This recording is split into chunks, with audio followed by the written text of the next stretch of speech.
Welcome right back to A&M in the AM, episode 30. We're a week past the NBA draft. Our mock draft. I don't want to talk about it. Yeah, I think the one that I ended up doing for our main podcast, I got 2 right, and I think ours just bombed. I don't even think it was anywhere near being right. I think we got the top 3 right. Well, of course. but well, not actually, in I think order. we still had LaMelo. Yeah, we still had LaMelo getting traded to number 1. But Yeah. But he ended still, up yeah, I don't want to talk about it. We weren't also prepared for ours. We just kind of winged it on the spot. But I mean, I think we had at least 1 or 2 guys go in the first round that signed as an undrafted free agent. So we had that going for us. Yeah, I was gonna say, I had one guy in my one I made by myself, and he ended up going undrafted.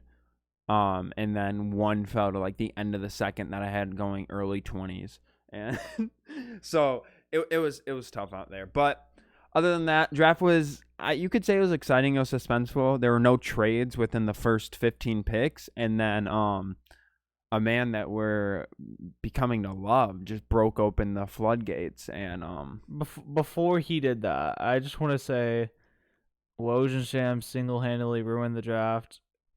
Yeah, we didn't have to look at their tweets, but also their tweets were there, so we had to look at them. yeah, I mean, I turned off their notifications, but then I was just sitting on Twitter and waiting for the refresh.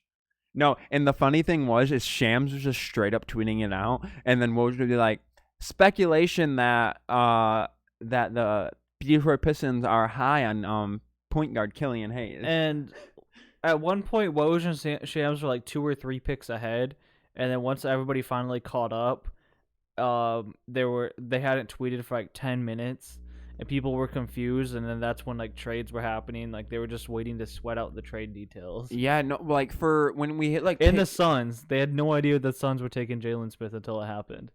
Yeah, the Suns. I don't know how that one didn't get leaked, but I think the reason for Woj not being able to tweet who they were actually picking is because he was at the ESPN studios.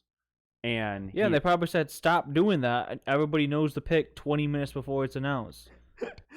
I remember, what was it? We knew LaMelo was going to the Hornets before the pick 2 was announced. Yeah, before Wiseman was announced. Mm-hmm. And we knew Obi where he was going like 2 picks in advance, and someone else. It was so weird. Yeah, it was getting bad. But Pistons, first of all, LaMelo, Hornets, interesting fit. I think he'll work there. It'll be interesting. Like I said the other day, it's just funny to see that Jordan's already spending money to build around Melo, and he spent nothing to build around Kemba. Yeah, I was gonna say you weren't here for the Monday video, but we talked about it. We talked about Gordon Hayward going there, and then we talked about the situation of. I think it's kind of awkward. We talked like, okay, so. But yeah, I like I said, I think what they're doing is LaMelo at point guard with Devontae Graham, and then Gordon Hayward, and moving Miles Bridges to power forward if they don't small. trade him. Yeah, but I mean, like, he's like a big guy, and then PJ Washington going to center, so that way they don't start Tyler or Cody Zeller anymore. And then we talked about this. I don't know if you watched the video, but we talked about this trade, and it involves the Pistons. I actually didn't bring it up. Nick brought it up. Wow. Nick and Joe did. They said Blake Griffin, and I think they said Derrick Rose being involved for Miles Bridges and Terry Rozier. We take on Rozier's contract. They said that because I saw that somewhere else also. And I know I've seen that. And I wouldn't mind that. That gives us a young wing.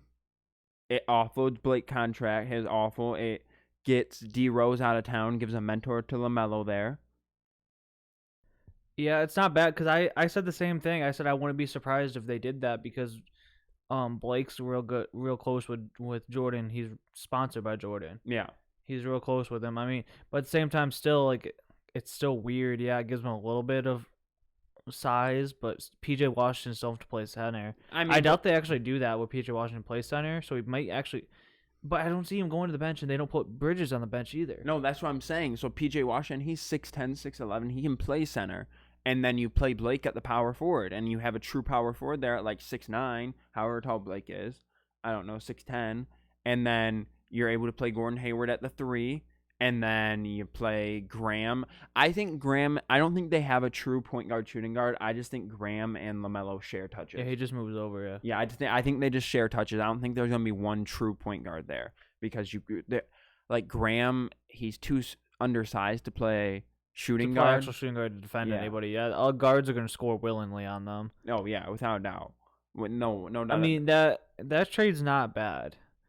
It also because it offloads Rozier's contract onto us, and it puts them into a contending situation, which I think they're going to be if they are going all in on Hayward. And because as of right now, they're sitting at their usual point. I saw that somebody mentioned that with Kemba and without Kemba, they were contending for the 9th or 10th seed in the East, either way, with him or without him, so they didn't change losing him. Yeah, Hornets and Pistons are in NBA mediocrity right now. They can't people forget the Hornets are a team a lot, too. Yeah. Hornets, did they make the bubble? I always forget. No, they almost did since they were the 9th seed, but they didn't. I thought they would have made it the 9th. They would have had it because the West teams got it because they were closer. Because like the Hornets and Nets were like close. I think the Nets got it over them. And... but I think the Wizards were a game better than the Hornets, and the Hornets would have had no chance of making it with 8 games. I think. Yeah, it was something like that. But with that trade, I guess Terry Rozier is like the kind of scrappy Detroit player. And also, Miles Bridges is from Flint. Exactly. I think that's what they're trying to do is kind of, Troy Weaver is trying to more or less build what they did in the early 2000s. A team with no all-stars. But at the same time, it's kind of weird. I mean, I know Miles Bridges is probably better than Josh Jackson at this point. But it's kind of weird you go out and get Josh Jackson to give him a chance, then you kind of bring in a replacement right away. But no, I feel like Josh Jackson, I feel like they would complement each other. Josh Jackson is a scrappy defender off the bench. I guess, because then you're going Killian. Steve.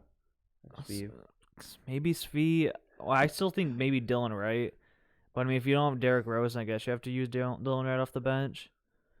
And then Saku. Or unless you have Terry Rozier. Yeah, but I don't think he starts. I think he would. I think he starts, and then you move Killian over the 2. Because Killian's You could, but then you still don't have a backup point guard. Delon Wright. And then you have Svev at the 2, which is not ideal. But Josh Jackson can even play the 2. He's like 6'5", 6'6". And then Bridges, Fee, and I still think Jeremy Grant at center. Because if you got the dude at center, if you keep continuously bringing in power forwards, what's the dude gonna do? He left the Nuggets to play more, and now he's got Blake that he's behind. And then if you get Miles Bridges, he'll be behind him also. That's why I truly think Blake's gone unless they're gonna have Grant play the 3, which he has. But yeah, people are saying that also. I could see that, but at the same time, I would almost rather him play center over Plumlee or maybe Okafor. I truly think at this point it's going to be. I think him being a small forward does suit him better, like small forward, power forward. But if he wants to be starting, he's got to be a center. Without any trades, going with the team we have as of right now, I think the starting lineup is. I think it's D Rose,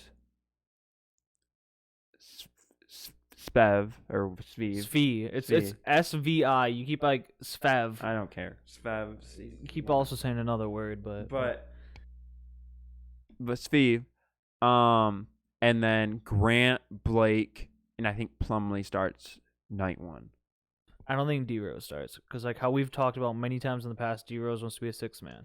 I don't think Killian Hayes starts though. I don't think they start him right off the bat. I think they say to D Rose, "Hey, for the first couple games, we're going to start you, and then just let Killian get his feet wet in the system, and like let him come off the bench." I could see it because him and Saku are so close that they could bring like a tandem off the bench. Yeah, and then your bench unit would be Killian, Delon Wright, Sekou, Sadiq Bey, and then Okafor, or the guy from Washington. I already forgot. Yeah, I was gonna say him. I would say it's him instead because Bey's like a small forward.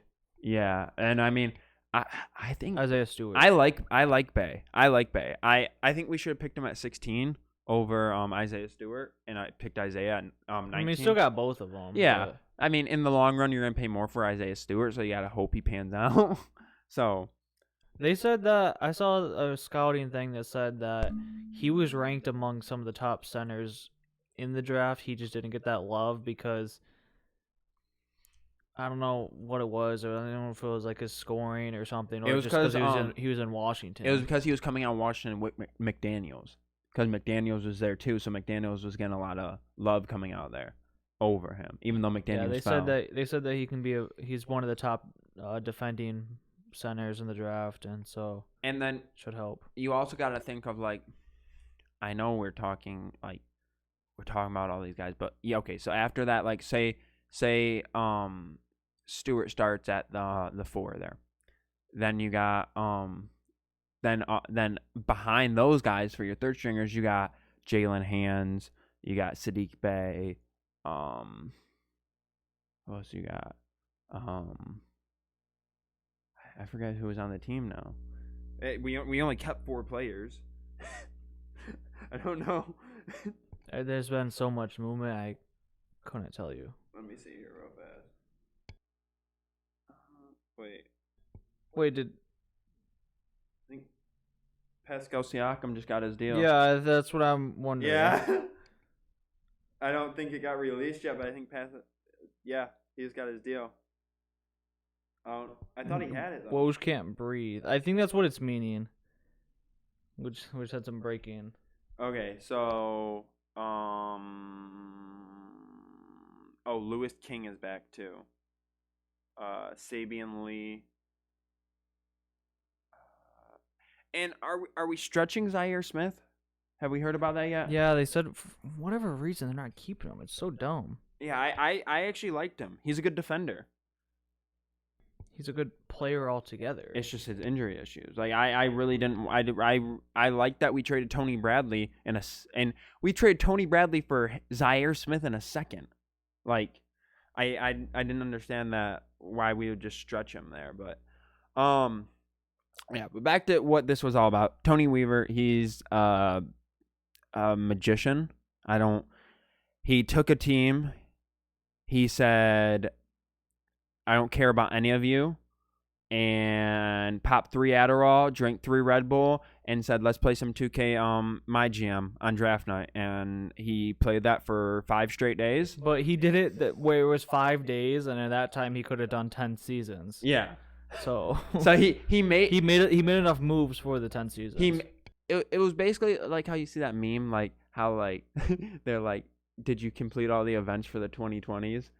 And then they said 2020s. I thought you meant 2020, and that was like that was like Troy Weaver. That they're like Troy, did you get our 10-year plan ready for us? And he was like, wait, what? I thought you meant plan for next year.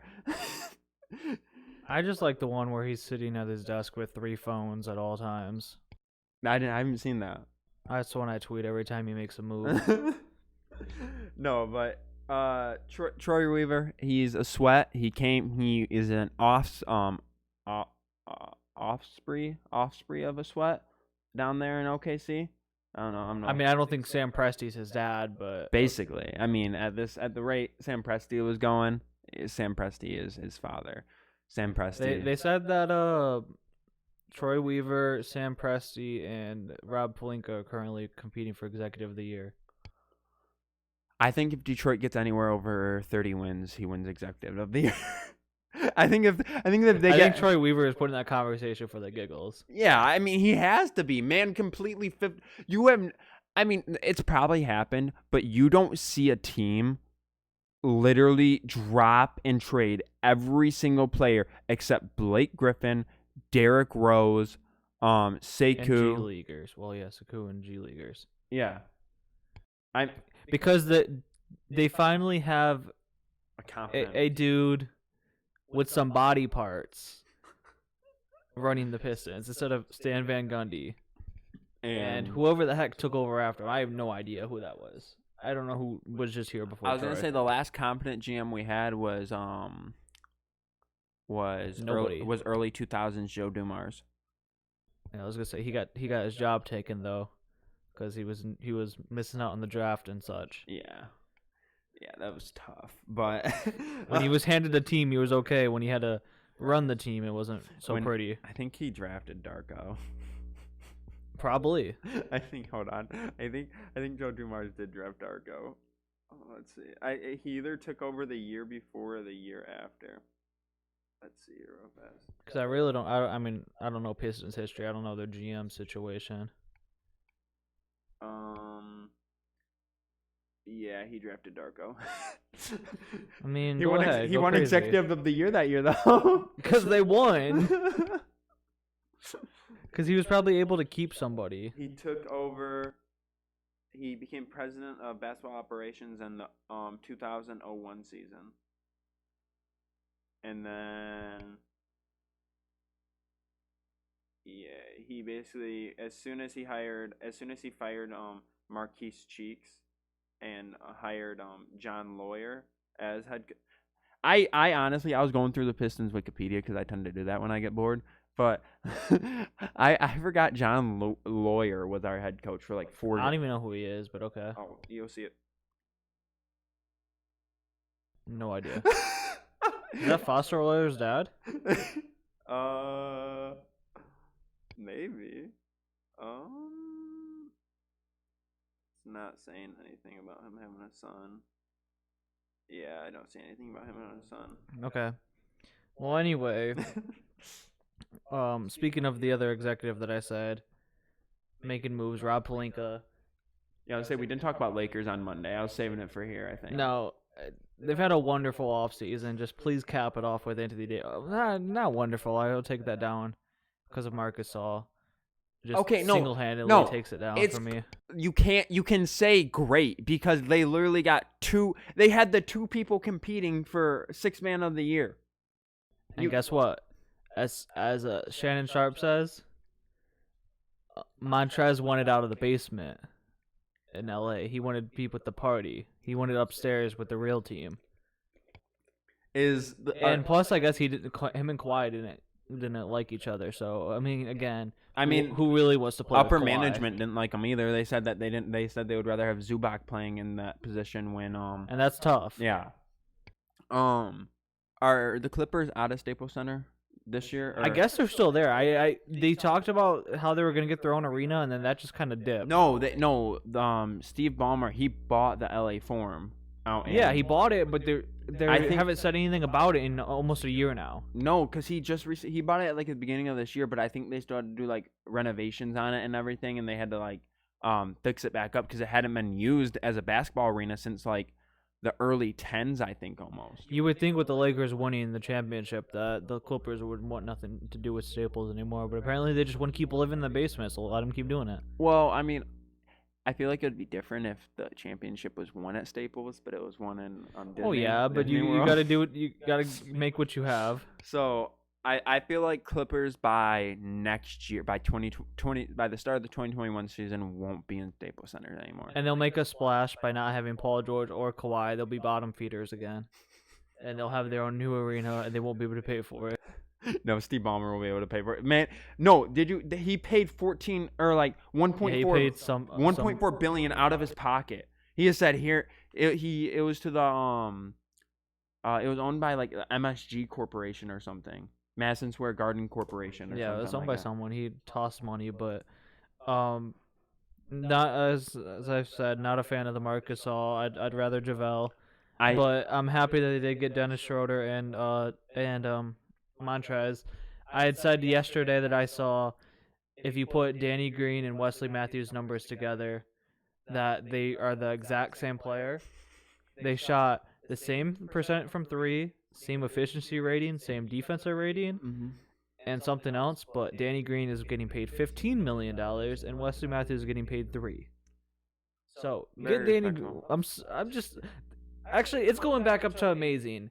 It's just so good they got rid of Danny Green that honestly after that, I mean, besides not getting AD back, that would be the only thing that could change my thought on it. I'll be honest with you. The biggest part was getting Danny Green back, and I didn't really care after that. With the Pistons, how they ended up with like a bunch of different people, I'm surprised Danny Green wasn't on their team at one point. Yeah, I mean, especially coming from the Thunder. Yeah. Yeah. But the point of here is that the Anthony Davis is holding out, as we just saw right before this, that Bam was also holding out. But Bam got his contract. Yes. For everybody's doing this for their extensions, for their players, to still hold spot for cap for a supermax for Giannis. See, but I don't know. I don't think the Lakers get Giannis. I don't think so either, but the fact that they're sweating this along with the Heat are now doing it, and I'm sure, I mean, I don't know how many other teams, like, because Brandon Ingram just got his. I mean, Giannis was never going to go there, but how many other teams are having young guys that they're locking up and still having room for Giannis? I mean, like, the Kings did it with De'Aaron Fox. Giannis isn't going to the Kings. The Knicks. They don't have anybody. So, sure. Like, things are just happening where everybody's sweating for Giannis, and like I said before we started, like, I feel like just in a few days or something, Giannis is going to come out and just sign an extension. Maybe Utah might be an interesting spot. Going from Milwaukee to Utah, though? I mean, he said he doesn't like the big city vibes. He's come out and said he likes Milwaukee. I guess, that's why I don't think he would leave. And I think if he leaves, it's north to LA or Miami. And I don't think Toronto either. I think it's to a small market team if he leaves. Maybe. I think Giannis is a humble person, and I think he would rather go to a team and prove that he can build them up rather than ring chase. Hear me out here. But he won't. Oh, God. I know. I swear if this is going where. Okay, go ahead. Coming in to protect his Executive of the Year role, Sam Presti swoops in and signs Giannis with 21 draft picks to build around him and Shea. Not even 21. He could trade 10 of those to... That's what I'm saying. You can trade with them. You could draft the guys. You could literally trade 10 of those to Milwaukee and still be in an amazing position to build around Giannis. And Shea. You could oh my God, I didn't even think about that. Like, that would be something big is happening in Oklahoma City, and nobody's wanting to talk about it. Everybody wants to talk about it now. It's been I sent you that TikTok. I don't know what's the guy's name, but I follow him, and he said the OKC, the 21 picks that OKC has right now all started back in 2009, where they got the pick to acquire Russell Westbrook from the... It was Ibaka and... to acquire... Ibaka and someone else. It wasn't Westbrook. Yeah, and then the Ibaka trade set it off that they got Sabonis and Oladipo, and then blah, blah, blah, blah, blah.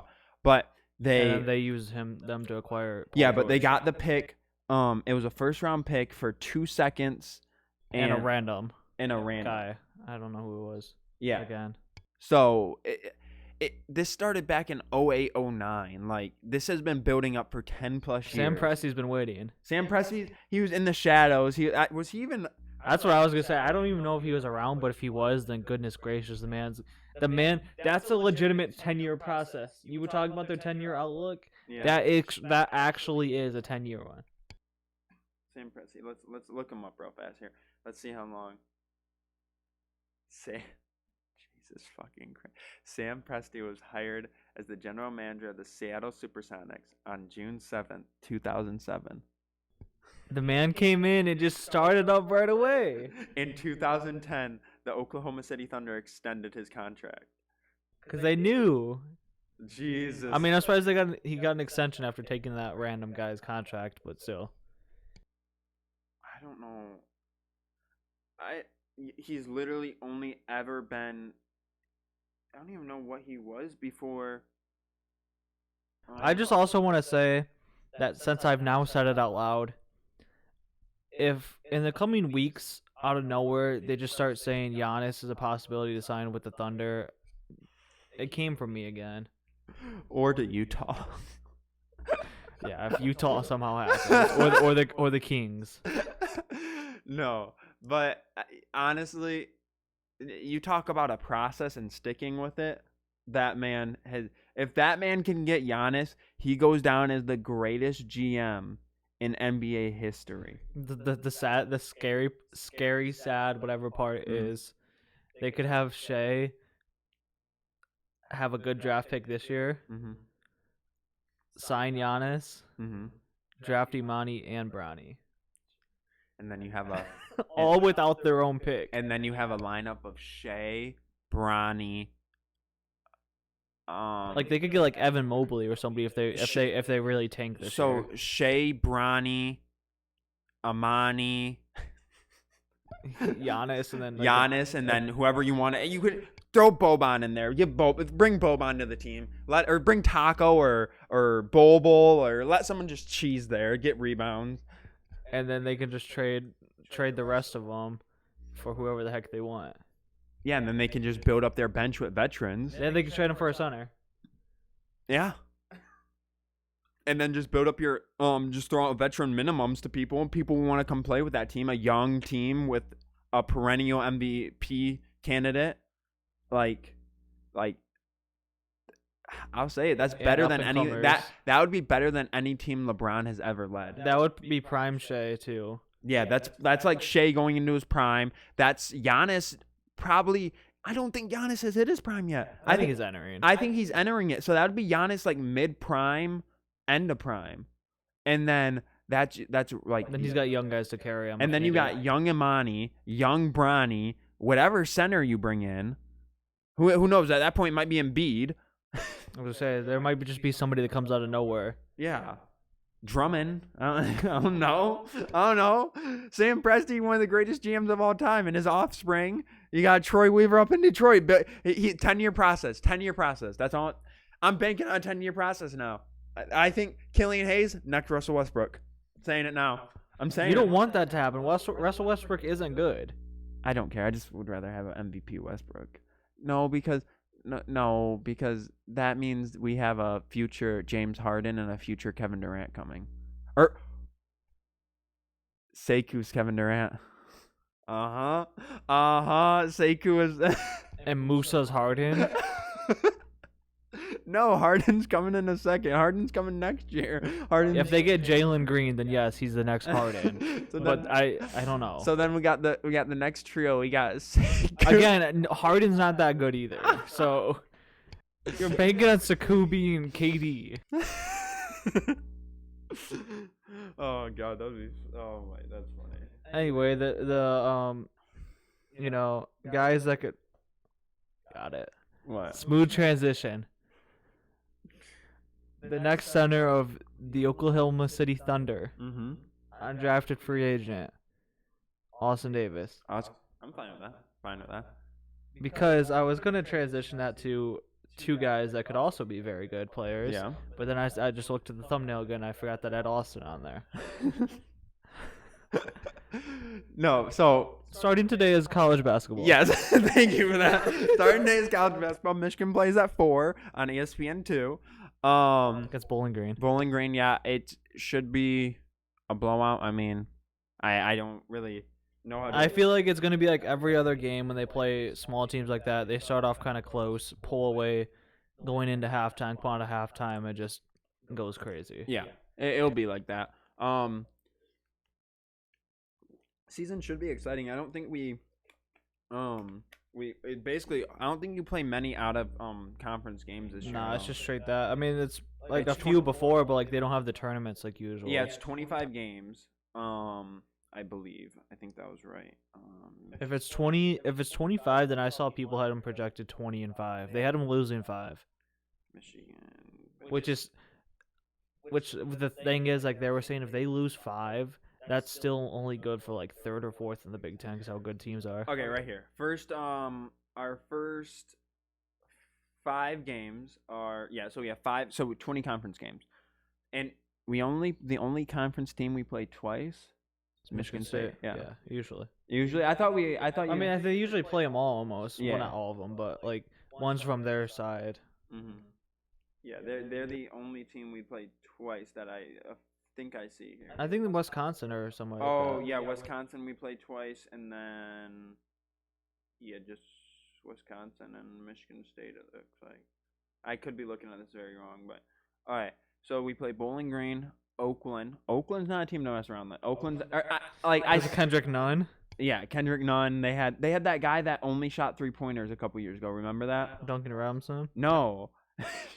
No, Oakland. They had a guy that had never shot a 2-point shot in his career.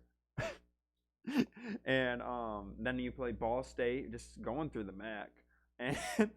And then Central Florida and NC State.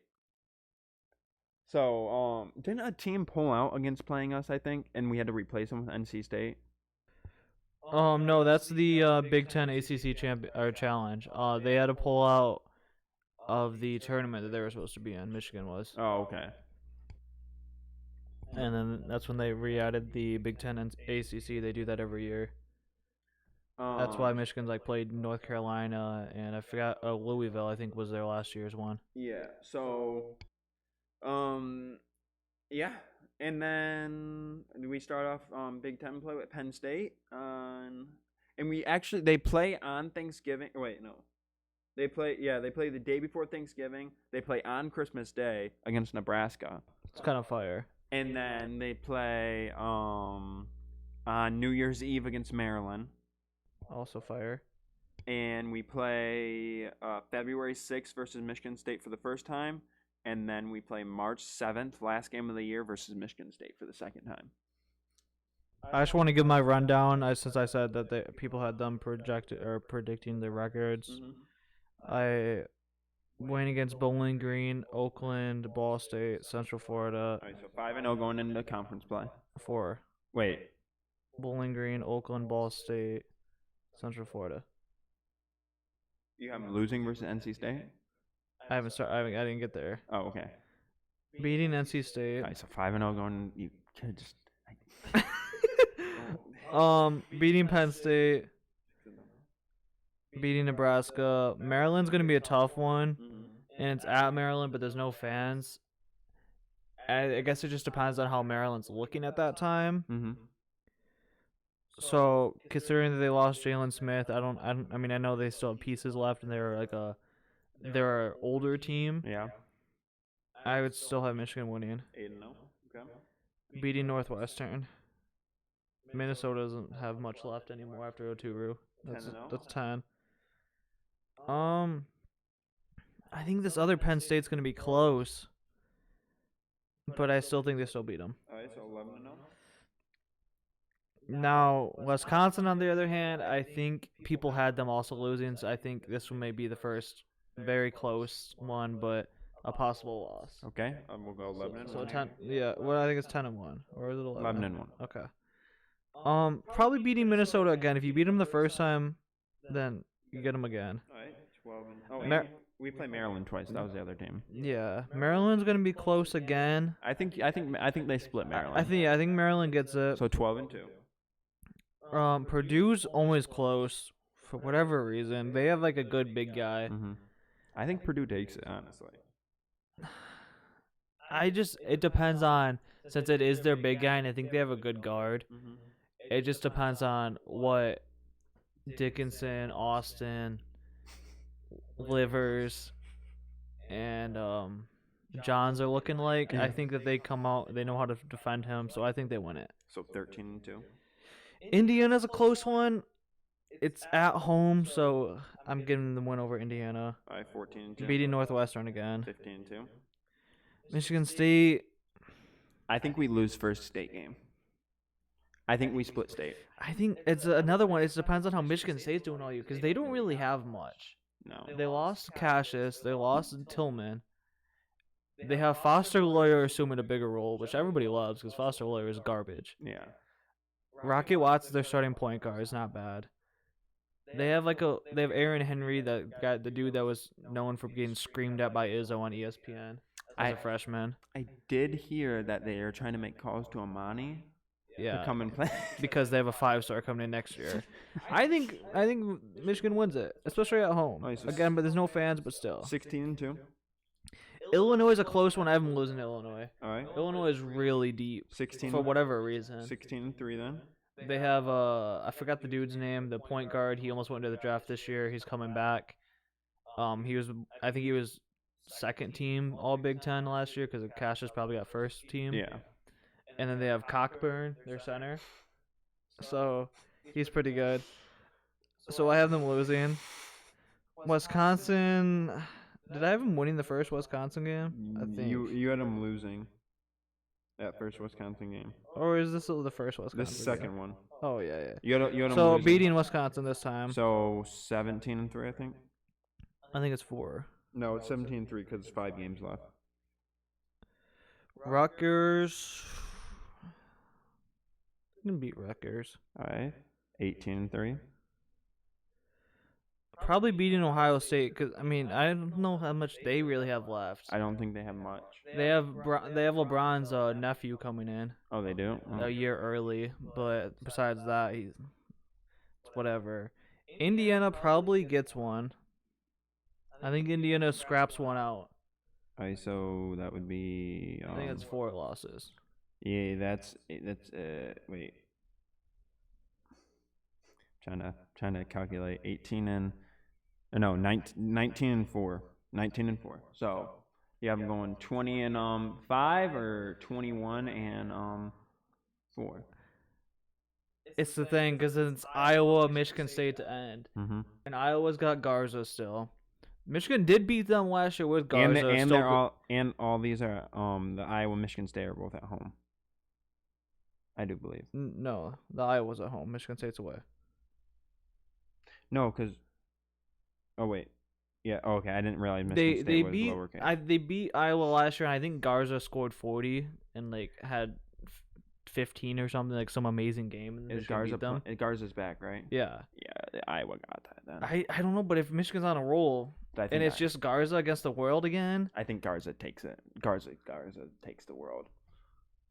I think 20 and 5 is respectable. I haven't beaten Iowa, losing to Michigan State. Okay.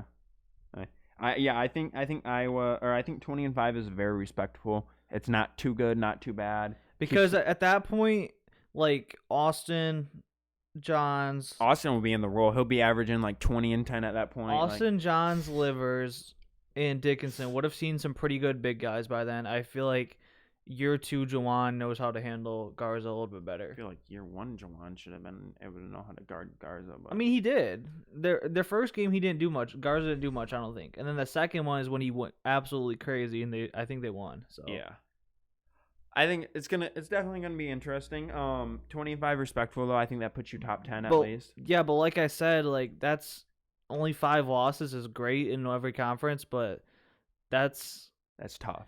That's still almost 3rd or 4th place in the Big Ten. It depends on who. I feel like whoever wins the Big Ten only loses 2 or 3 games. I don't know who that is yet. So we're ranked 25 right now. You had us winning 10 straight games start of the year. Yeah, but it's not against really ranked opponents. Yeah, or anything. But still, that moves us up a lot. I think that moves us up top 15 at least. I think. Unless one of those teams weirdly gets ranked somehow, like NC State, unless they beat somebody in conference somehow, or they won't play in conference, I guess. Maryland would be ranked up there probably, so that would help, and maybe Minnesota. I don't think Minnesota's ranked that high. Wisconsin would maybe help. So it should definitely be top 15. It depends on who also loses, but they did start off 25 and go to number 4 in a week last year. So yeah.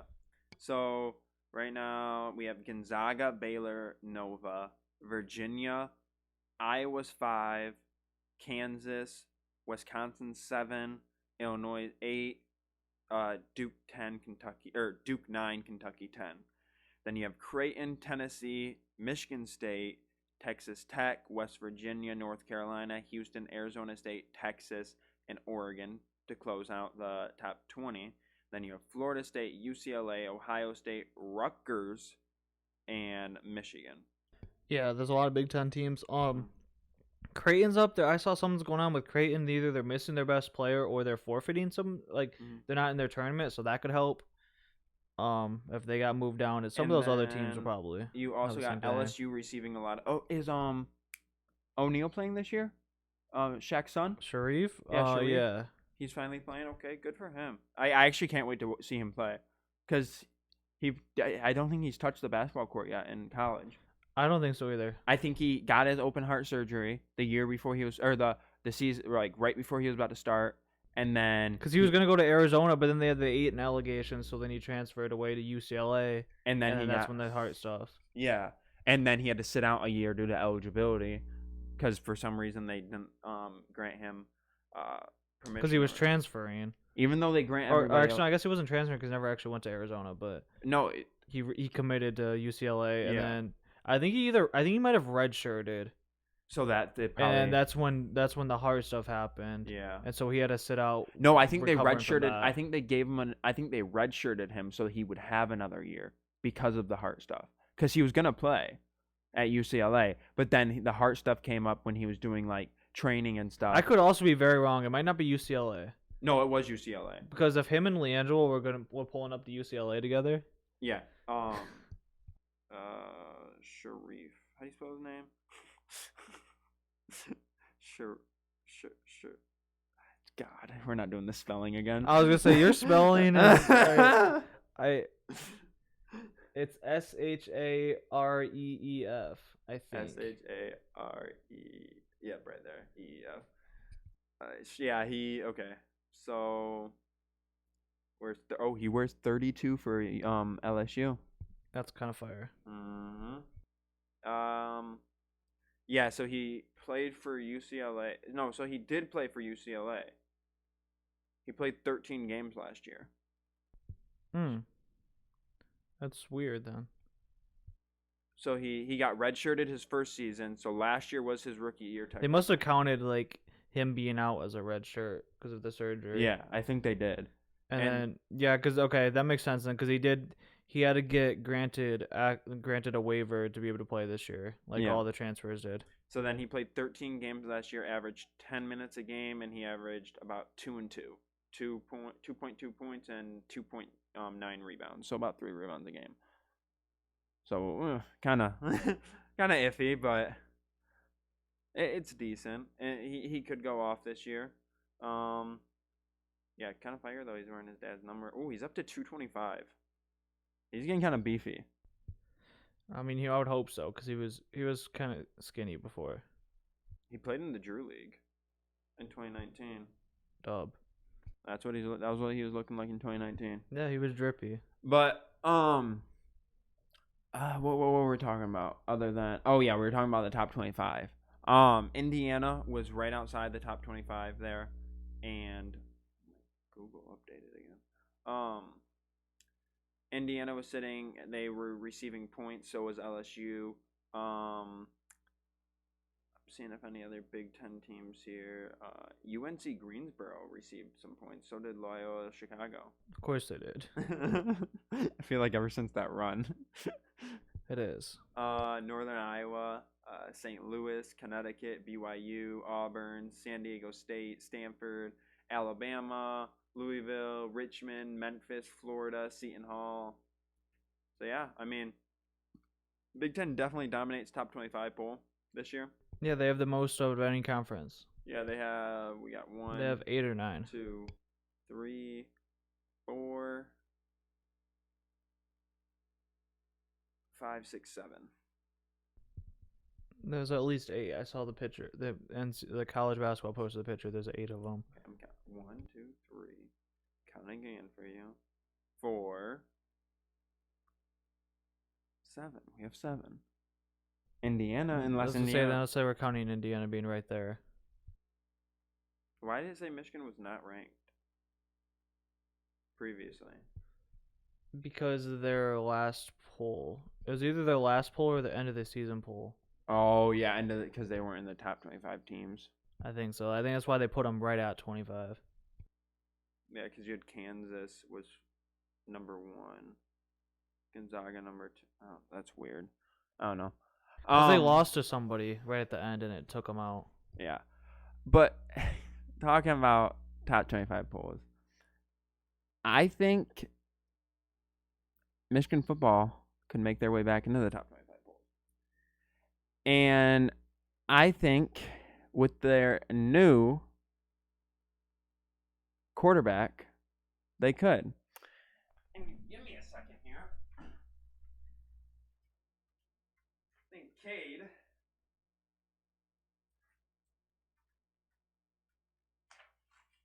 This is the first time I'm seeing this. I forgot he even had this whole bit. We're what, 45 minutes in and he's bringing out a bit. I think Cade could turn this program around. We gotta move it over a little bit. Cade was the quarterback we needed the whole time. Joe sucked. I said this from the beginning. If you followed Annam from the beginning, I never wanted Joe as starting quarterback. He proved he was a bum and shouldn't have been a starter. As soon as Cade came in, he matched his passing touchdowns on the year. I don't care it was against Rutgers. Cade's perfect. Cade's perfect. Don't know what to say about him other than he's perfect. You got anything to say over there? I don't know what you want me to say. I said like you guys made me start hating him after I liked him. I don't know what there's to hate about him though. Just you guys. I don't hate him. I hate you guys. What do you hate? That we were right about Joe? Nobody was right about Joe. Nobody was. I said he wasn't fit for the job. You also. We're at 50 minutes. I'm not getting into that. I also said Joe was not fit for the job. He was not fit for the job. Cade came in and proved that he was better than Joe, and Joe shouldn't have not been starter. And I think if Dylan was there, Dylan would have performed better. He left for a reason, Andrew. Get that He through left. your head. He left because Michigan did not appreciate what they had in front of them. Because he's more of a he's not even a running back like his brother. I don't know what he is, but he's not a D1 quarterback. Yes, he is. He's gonna prove Dylan knew his worth. He knew his worth. He said, "If you're not gonna respect me, I'm gonna leave and because I know how good I am." I'm happy Cade was able to step up to the occasion and take over for a quarterback that should have not even been starting. But you know the crazy part? What? Dylan's younger brother is good enough to start in the Big Ten, but Dylan's not. Yeah, they didn't respect him. They should have respected him. That's what I'm saying. That says something. It runs in the family. Athleticism runs in that family. His father was an NFL wide receiver. His mother was an Olympic sprinter. His brother's one of the best running backs in the league. His other brother was an NFL wide receiver. Didn't make it. His other brother, a quarterback at, where is it at? Nebraska. It runs in the family. They should have kept him and gave him a chance, I think. Because sure as hell if Dylan would have gotten that job, Joe was out too. He said... No, you don't...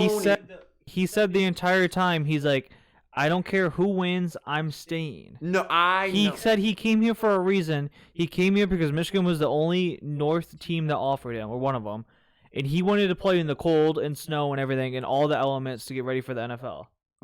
But how he was a junior going into this year. And it was quote unquote best offensive coordinator and best quarterback coach in the country. So there's that. I'm telling you, I don't think Joe would have stayed if Dylan or Cade would have won that job right off. It was just because Joe was looking so good, and then after that video about Devin Gardner slapping kids around came out, Joe started falling off, and then now we know why. No, he was working with Devin Gardner, who was too worried about tackling 7-year-olds at a football camp. He fell off after the second game of the year. Fell off at the second game of the year. He was not good after that Minnesota game. It's because he stopped wearing his black Air Forces. Oh my god! I think if Cade was starter, we would at least be 3-2 right now. We would at least be in state, at least. Well, yeah, they should have beaten them, but the offense was just horrible. Exactly. So was the defense, though. Exactly. No, the offense was horrible. You just proved my point right there. As soon as Cade came in, didn't seem like the offense skipped a beat. Seemed like I think he did play against Michigan State.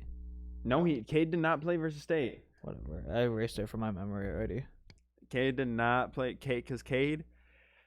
I love Cade. But the great thing is, all of my interest is lost now, so it doesn't matter. You can keep saying it all you want. I have no interest in football now. But by next week, you'll continue to say something though. No, I won't. I'll have the DM muted again. And then I'll have no interest. I don't know why all I was doing was praising Cade, and you got because mad. We have a weird 14-year-old in there that thinks he knows everything. That's a center. that's a center that thinks he knows how to play quarterback just because he snaps him the ball. That's why. Something I do have to say though, and I want to say it here. and I know you're gonna disagree with me, but I feel like a lot of people will. And I've said this to a couple of people, and they said you have a point, kind of, but I think Michigan with nothing to prove is scary versus Ohio State. Oh yeah, they've never had anything to prove playing them though. No, like okay, in the past, it's always been they're playing for a Big Ten championship, they're playing for an undefeated season, they're playing for this, they're playing for that. But now if anything, you're gonna be playing for a 4-4 record. I mean, Indiana almost beat Ohio State. And Indiana blew us out. Yeah. Not really blew us out. Like they have like 30-something points. Again, it's erased from my memory. I have no recollection. But I think Michigan with nothing to prove. Jim Harbaugh on the way out retires after the game. He's not getting a way out or retirement. He's getting an extension. If they beat Ohio State? No, he's getting an extension either way. They just don't want to talk about it right now. I honestly, I'm not just saying that either. Like the athletic director said that. I think a man down in Tampa Bay becomes head coach after the year if he retires from the NFL. Tom Brady doesn't become a head coach. I think he does. I think he becomes head coach, brings Charles Woodson back as defensive coordinator. Charles Woodson doesn't want to, though. And then brings Mike Hart in as offensive coordinator. Oh my god! Steals him from Indiana. He already was. Mike Hart was offensive coordinator? He was like a running back coach or something, and that's when he went to Indiana or wherever he's at. Yeah, he's a running backs coach down there, but I think Tommy Boy says, "Come here, Mike. Let's go be big brother real fast. Let's go beat our little brother up." And they have some fun. Mike Campbell's more realistic, the Iowa State coach that everybody wants. But you know that's not going to happen because this AD only hires Michigan men. Yes, and he's also not firing Jim Harbaugh because he's a I don't think Jim Harbaugh gets fired. I think he steps down himself. He won't. He's got too much pride. If he steps down, he stepped down from San Francisco to come here. I just don't think he's our coach next year. Unless he beats Ohio State. He is. Don Brown isn't the defensive coordinator. Josh Gaddis is a question mark. You think Don Brown is the defensive coordinator or is not? Of course not. No. Who do you think they bring in? Anybody with a brain. Who do you think they bring in as offensive coordinator? Anybody with a brain. See, this is where I think they set the way for Tom to come in as coach. They bring in Mike Hart as offensive coordinator, and then Tom is quarterback coach maybe, but not offensive coordinator. Who? Tom. No, I'm saying they bring in Mike Hart as offensive coordinator, and then Charles Woodson as defensive, and then they set the way for Tom to come be head coach. I'm not having a running back. I'm not trusting a running back running the offense. Why? Especially a guy that's never done that. It's coaching at Indiana and coaching at Michigan are two different things. Also, this Charles Woodson notion, he said many a times he's not doing it. I think he would if Tom was there. I think he will. What is that? What does Tom Brady get? He's one of the greatest players of all time. Okay, but also Harbaugh is more close to him in age. Played for Bo also. Like they have more in common than Tom Brady and Charles Woodson. They played against each other in the NFL. Yeah. Okay, and I don't see your clap back there. They're friends. Charles Woodson's about to be elected. What do you want me to clap back? I'm not roasting either one of them. Charles Woodson's about to be a Hall of Famer. Yes. It's perfect for him. Yes, he is. It's perfect for him. He comes and he establishes his legacy even more at Michigan as a defensive coordinator. I don't think he'd want to do that because he could ruin it also at the same time. Well, same thing with Tom Brady. Everybody loves when he comes back as an honorary captain. They don't want him to come back and have the offense still be garbage, and then everybody hates him again. No one hated Tom ever. I know, but I didn't mean to say again. I just said it. It seems like you're getting a little flustered over there. I am. I think Tom comes back as head coach. You want me to say Chad Henning comes as head coach? That's more realistic. No, it is not. I want Brady Hoke, so I don't care. I know. I said that. I said Brady Hoke or Rich Rod. At least losing was fun back in the Brady Hoke and Rich Rod era. Yeah, I feel like we went out except. Maybe I feel like we win these next two games, go to 3-4. Gosh, I hope you beat 0-5 Penn State. Wait, how many games do we have left in the year? Kind of forgot. Well, it should be 3 or 4. Wait, hold on, let me see here. We got Big Ten, kind of for like because Oh, that's stats. I need standings. All right. Oh, Michigan's up to 4th in the.